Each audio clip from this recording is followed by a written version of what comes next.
Good evening बच्चों। आज हमने नया चैप्टर स्टार्ट करा था जिसका नाम था डिजिटल डॉक्यूमेंटेशन। देखो बच्चों, डिजिटल डॉक्यूमेंटेशन का मतलब क्या होता है? सबसे पहले तो ये देखो, यहाँ पर क्या लिखा है? डिजिटल। डिजिटल किससे बना है? आपका डिजिट से बना है। ठीक है, डिजिट क्या होती है आपकी?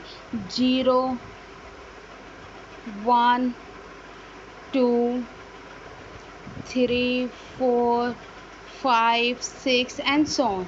तो डिजिटल का मतलब क्या है? जिसमें भी आपकी डिजिट यूज़ हो वो आपका क्या होगा? डिजिटल सिस्टम होगा।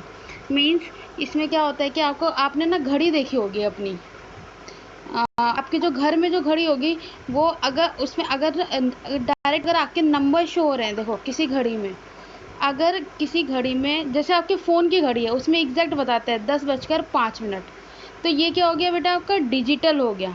मीन्स वो आपकी क्या है? ये डिजिटल वॉच है। ठीक है। और एक होता है एनालॉग, जो आपके घर में इस तरह से घड़ी बनी होती है जिसमें ऐसे लिखा होता है 1 या 6, 12, 3, 9, ऐसे घड़ी में ऐसे शो होता है। आप ऐसे टाइम का पता लगाते हो। ये कौन सी वॉच होती है? एनालॉग। ठीक है, ये ध्यान रखना। डिजिटल मतलब जिसमें आप सारा काम कंप्यूटराइज कर रहे हो और डिजिट का यूज़ कर रहे हो। ठीक है। और डिजिटल यूज़ करने से क्या होता है कि आपका काम बिल्कुल एक्यूरेट होता है। ठीक है बेटा, तो हमें इस चैप्टर में डिजिटल डॉक्यूमेंटेशन के बारे में ही पढ़ना है। ठीक है, I hope it is clear.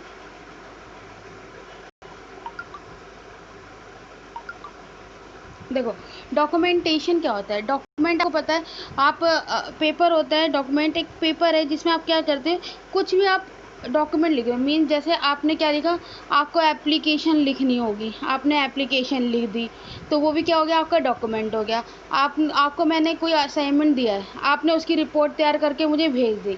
मैंने आपको बोला कि आप मुझे ये असाइनमेंट कंप्लीट कर दो, आपने असाइनमेंट कंप्लीट कर दिया। मैंने बोला इस चैप्टर के क्वेश्चन कंप्लीट करके मुझे भेजो, आपने वो कंप्लीट करके भेज दिया। तो ये सारी चीज़ें क्या होती है? ये आपका डॉक्यूमेंट होता है। मीन्स आप जो भी कुछ प्रिपेयर कर रहे हो, जो भी कुछ लिख रहे हो, वो आपका क्या होगा?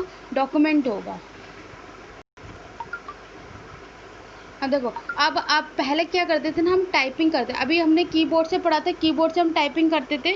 तो अब पहले क्या होते थे ना, हमारे मैनुअल टाइपराइटर होते थे। मैनुअल टाइपराइटर क्या करते थे? मैनुअल टाइपराइटर यूज़ करते थे किस लिए यूज़ होते थे? टाइपिंग का डॉक्यूमेंट। ठीक है। लेकिन क्या होता था ना, इसमें ना बहुत प्रॉब्लम होती थी। प्रॉब्लम क्या, अभी हम आगे डिस्कस करेंगे क्या प्रॉब्लम होती थी। ये देखो, आपने देखा है ऐसा पुराने टाइम का है ये टाइपराइटर, इस तरह से। ठीक है। पहले हम इसी से टाइप करा करते थे, और हम कुछ इसमें डेटा को टाइप करना, कुछ भी आपको काम करना होगा वो हम इसी के थ्रू करते थे। ठीक है, मैनुअल टाइपराइटर होते थे ये।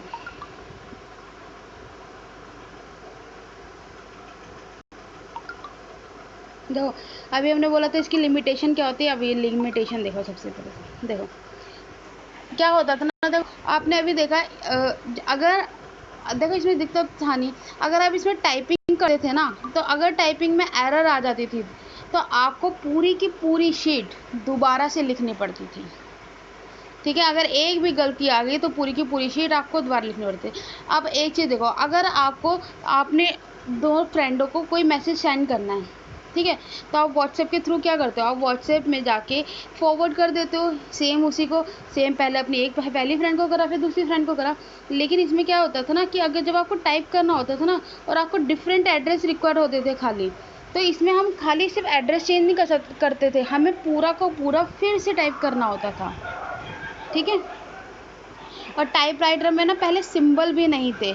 जो अब के जो टाइपराइटर में सिंबल है, वो पहले के टाइपराइटर में बहुत सारे सिंबल अवेलेबल नहीं थे। ठीक है। और जैसे देखो, ये जो मैंने पीपीटी बनाई है, आप इसे देखो, ये एक वेल फॉर्म है। ठीक है, एक इसका फॉर्मेट है अच्छा सा। यहाँ से सारे ऐसे एक लाइन में है, ये सारे, ये बिल्कुल सेंटर में लगा हुआ है, एक फॉर्मेट में लिखा हुआ है, आपको देखने में अच्छा लग रहा है।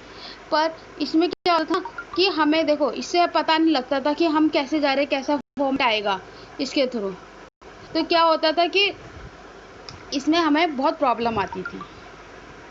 ठीक है, तो ये सारी क्या थी? ये लिमिटेशन थी इसकी। अब इस लिमिटेशन को दूर करने के लिए हमारे पास आया इलेक्ट्रॉनिक टाइपराइटर। क्या बोलते थे उसे?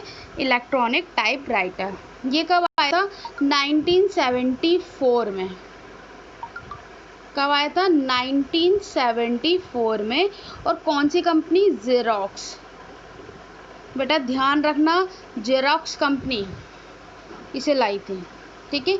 जेरोक्स कंपनी ने इंट्रोड्यूस करा था ये इलेक्ट्रॉनिक टाइपराइटर। देखो अब इसमें क्या था ना, इलेक्ट्रॉनिक टाइपराइटर में क्या हो गया था, पॉसिबल हो गया था चेंज करना कंटेंट को। इसमें आप मल्टीपल कॉपी भी सेंड कर सकते थे, ठीक है।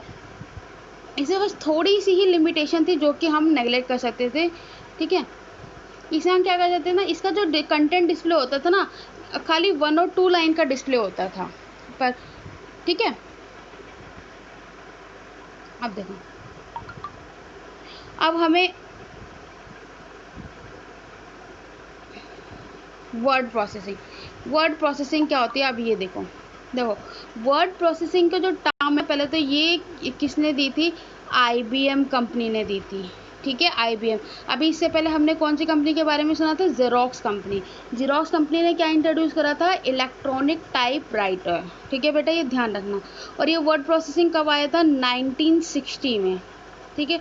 देखो क्या होता है वर्ड प्रोसेसिंग, देखो वर्ड प्रोसेसिंग में क्या होता है, इज द यूज, ये क्या है, सबसे पहले हमारा एक सॉफ्टवेयर है जिसमें आप कुछ भी, देखो ये जो लिखा हुआ है ना यहाँ पर वर्ड प्रोसेसर, आप यहाँ पर कुछ भी लिख सकते हो।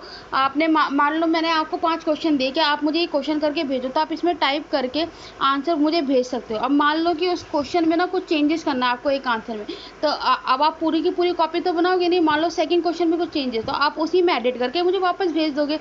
इसका देखो एक फॉर्मेट में आप इसे भेज सकते हो, स्टोर कर सकते हो, इसे रिट्रीव कर सकते हो, फिर से वापस ला सकते हो। वर्ड प्रोसेसिंग का ये सारा काम होता है, ठीक है। अब देखो वर्ड प्रोसेसिंग, अब देखो इसमें मोस्ट इंपॉर्टेंट चीज़ ये ध्यान रखना, अभी हमने पढ़ा, इसमें आप एडिट कर सकते हो, फॉर्मेट कर सकते हो, इसको प्रिंट आउट निकाल सकते हो। देखो वर्ड प्रोसेसिंग के अंदर ना एक चीज़ होती है GUI, ठीक है। GUI क्या होता है? Graphical user interface. क्या होता है बेटा full form? Graphical user interface. इसका मतलब क्या है? देखो इसका मतलब क्या है, आप ये इमेज देखो, मैं इसको थोड़ा सा बड़ा कर देती हूँ। यहाँ पर ये जो आपके वर्ड प्रोसेसिंग में ये जो आइकन बन रहे हैं ना बेटा, इससे पता ही लग जाएगा। जैसे ये बी लिखा है, बी का मतलब होता है बोल्ड, मीन्स आपको इसे डार्क करना है, ठीक है। इसको यहाँ पर ये जो है, इसका मतलब होता है आप सेंटर में लिखना चाहते हो, इसका मतलब आप राइट साइड में लिखना चाहते हो। आइकन के थ्रू ही आपको पता लग जाएगा कि इसका क्या काम है, आइकन देखते ही, ठीक है। ये हमारा होता है GUI, ठीक है, और ग्राफिकल यूज़र इंटरफेस, ठीक है। फिर से ध्यान रखो, मैं फुल फॉर्म फिर से आपको बता देती हूँ, GUI, क्योंकि मोस्ट इंपॉर्टेंट है, that's why I am repeating so many time. GUI क्या होता है? ग्राफिकल यूज़र इंटरफेस, ये ध्यान रखना। और इसमें क्या फॉर्म होती है, एक और फुल फॉर्म ध्यान रखो, WYSIWYG, ठीक है। इसका मतलब क्या होता है? What you see is what you get, W रह गया इसमें, ठीक है। What you see is what you get, ये ध्यान रखना। ये पेपर में इन दोनों की फुल फॉर्म हमेशा पूछी जाती है। GUI की फुल फॉर्म क्या होती है? Graphical user interface. और ये क्या यूज़ करता है? ये आइकन से ही, जैसे इस आइकन से आपको पता लग रहा है कि ये डिलीट का आइकन है, ठीक है, डिलीट हो गया सारी चीज़, आपको आइकन से ही पता लग जाएगा। तो ये क्या है? ये आपका GUI है। क्या है? GUI, ये सारी चीज़ें आपको आइकन देखते ही पता लग गया, ठीक है। और इसका क्या यूज़ करता है ये? What you see is what you get, ये ध्यान रखना, ठीक है बेटा, ये मोस्ट इम्पॉर्टेंट चीज़ थी। अब देखो वर्ड प्रोसेसिंग के फीचर्स कौन कौन से होते हैं, ये ध्यान रखना। देखो वर्ड प्रोसेसिंग के अंदर, थोड़ा मैं बड़ा कर देती हूँ, जब आप लिखेंगे तो आप भी थोड़ा इसे बड़ा कर लेना, पता लगाना है तो दिक्कत हो जाएगी, ठीक है। देखो क्या क्या फीचर्स है इसके। सबसे पहले तो आप क्रिएट कर सकते हो, एडिट कर सकते हो डॉक्यूमेंट को, सेव कर सकते हो, प्रिंट कर सकते हो, सिलेक्ट कर सकते हो एक डॉक्यूमेंट को दूसरे डॉक्यूमेंट में कॉपी पेस्ट करना, कॉपी कर सकते हो इसे दूसरे डॉक्यूमेंट के अंदर, मूव कर सकते हो। मीन्स मुझे ये वाली लाइन यहाँ नहीं लिखनी थी, यहाँ लिखनी थी, तो मैं यहाँ भी लिख सकती हूँ। आप इसके अंदर चेक स्पेलिंग कर सकते हो, ग्रामर चेक कर सकते हो। इसके अंदर आप एक से ज़्यादा भी डॉक्यूमेंट बना सकते हो, ज़रूरी नहीं कि सिर्फ एक। और इसके अंदर आप पिक्चर भी इंसर्ट कर सकते हो, जैसे मैं आपकी पीपीटी में पिक्चर डालती हूँ, ठीक है, ये पिक्चर है, और आगे भी मैंने इसमें ये स्लाइड में आपको दिख रहा होगा ये पिक्चर इंसर्ट करिए, तो आप भी डाल सकते हैं, ठीक है। और इसके अंदर प्रिंट द सिलेक्टेड टेक्स्ट,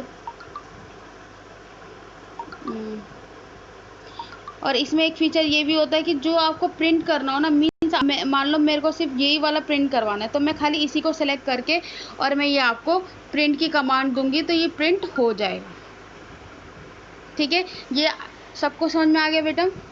तो अब कल हम इसके आगे का पार्ट करेंगे, ठीक है। कोई दिक्कत हो आप मुझसे व्हाट्सएप पे क्वेश्चन पूछ देना, ठीक है। ओके।